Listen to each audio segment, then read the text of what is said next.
Should I sell this for $20 or for $50? Today I will show you a method how to find the right values. The method I want to start with is called the break-even analysis. A break-even analysis shows you how many products you need to sell to break even with your costs. Look at this graphic right now.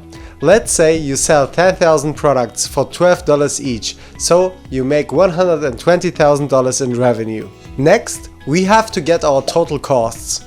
Our total costs divide into two categories: fixed costs and variable costs. Examples for fixed costs are rent, salaries, insurances, office materials, and so on. These costs are not directly associated with manufacturing a product or delivering a service. Let's assume that you have $100,000 in fixed costs. If you would look right now at the graphs and the gap between those two, you would see that you have a gap of $20,000. But this gap is not your profit because the variable costs are missing. Variable costs are costs directly related to a product. Example given: packaging.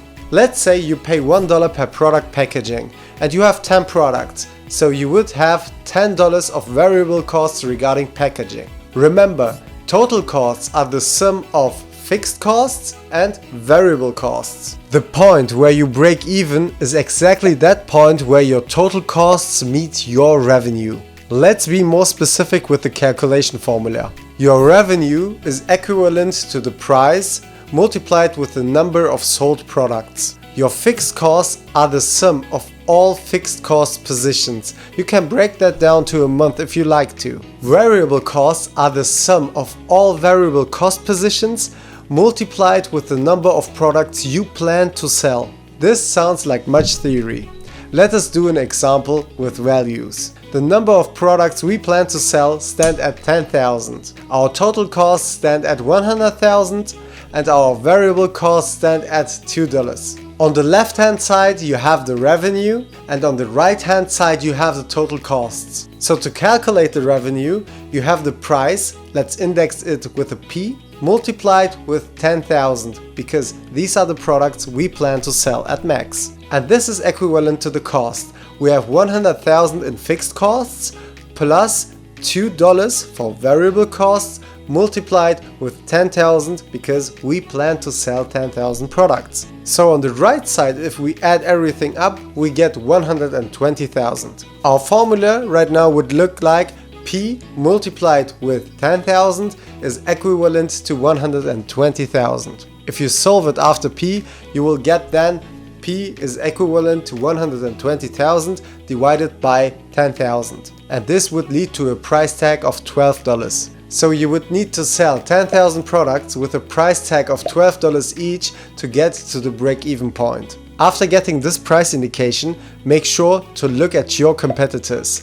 This is called competitive pricing. It is the art of selecting strategic price points to get market advantage. Here are 4 steps for you. First, identify your competitors. Second, research their pricing and their strategies. Third, average the prices of all competitors. And fourth, choose higher, lower or matching prices. In step 4, it is crucial that you use the break-even method again and again, so that you get a deeper understanding how many products you need to sell to get you in the winning zone. That is why I developed back in the day a break-even analysis spreadsheet for my Amazon shop. This Excel calculates only based on the number of items, the purchasing price and the selling price, the break-even point.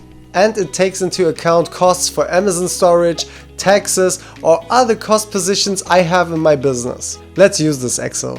Let's say we want to sell 1,000 products and we sell them for a price tag of $10 and we purchase them for $2 only. Right here you see the break-even point. And if you want to bring your analysis to the next level, you can develop such a table by yourself. With that table you will be able to see how much products you need to sell to make which level of profit. And this is crucial when it comes to marketing activities. So make sure to know this process first. So the things you learned throughout this video are just the base for this core concept. Based on your needs, you will be able to develop such an Excel spreadsheet by yourself very easy. If you want to know how to develop such an Excel sheet in detail, let me know in the comment section down below and I will cover it in one of our next videos as well. Leave a like and subscribe to our channel if you liked our content. Make sure to follow us on other social media channels as well. Seeing you in the next one.